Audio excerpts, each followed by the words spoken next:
Chapitre entre 19 et 20 fuite de David. Verset 1 à 7 intercession de Jonathan en faveur de David.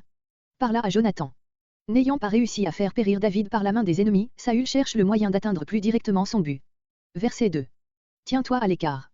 Jonathan fixa sans doute à David l'endroit de la campagne où il devait se tenir caché. Verset 3. Dans le champ où tu seras.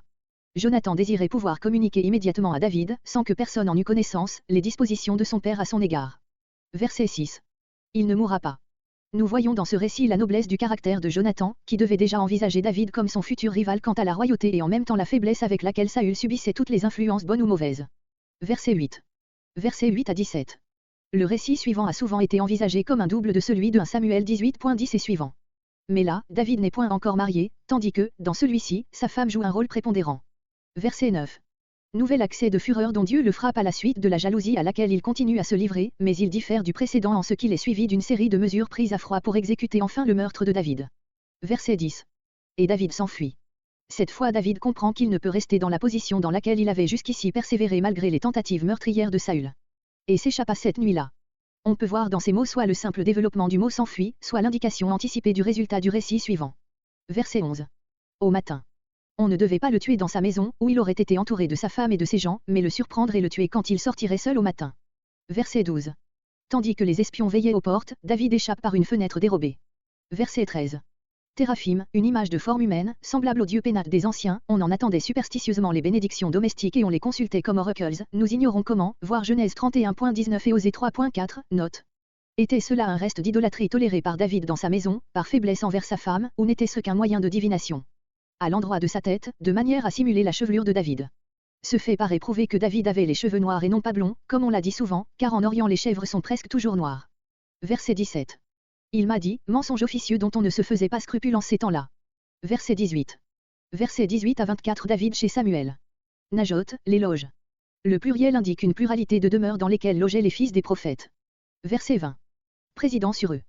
Cette expression a donné lieu au nom d'école de prophètes par lequel on a désigné ces réunions de jeunes Israélites pieux qui, réveillés par l'influence de Samuel, se livraient, sous la présidence d'un prophète plus âgé, leur père spirituel, à des exercices religieux, tels que l'étude de la loi, la musique sacrée, les discours inspirés et probablement la transmission des faits marquants de l'histoire nationale.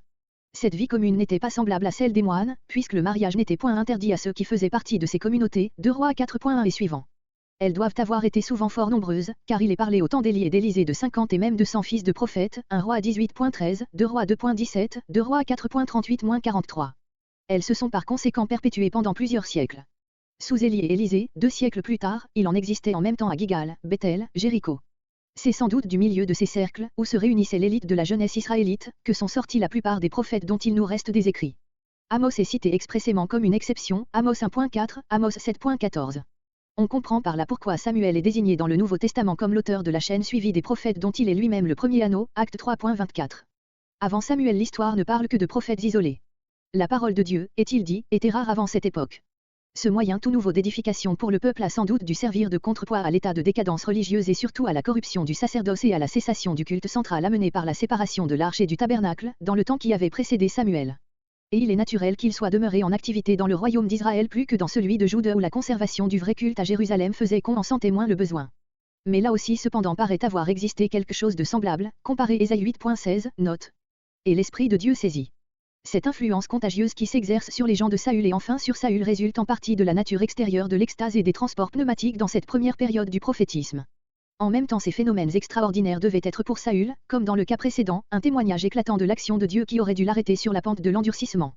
Ce fut enfin le moyen par lequel, dans cette circonstance, David put échapper à sa vengeance. Comparez Nombre 11.25, note. Verset 22. Sékou, localité inconnue, dans le voisinage de Rama. Verset 24. Nu. Ce détail, n'étant mentionné qu'à l'égard de Saül, paraît ne s'appliquer qu'à lui. La réaction contre l'état dans lequel il vivait depuis longtemps, rendait cette crise plus violente chez lui que chez tous les autres. Il y avait là une sorte de mort dont il aurait dû sortir renouvelé. C'est pourquoi l'on dit, confirmation nouvelle de la parole déjà formulée dans une occasion semblable, 1 Samuel 10.6.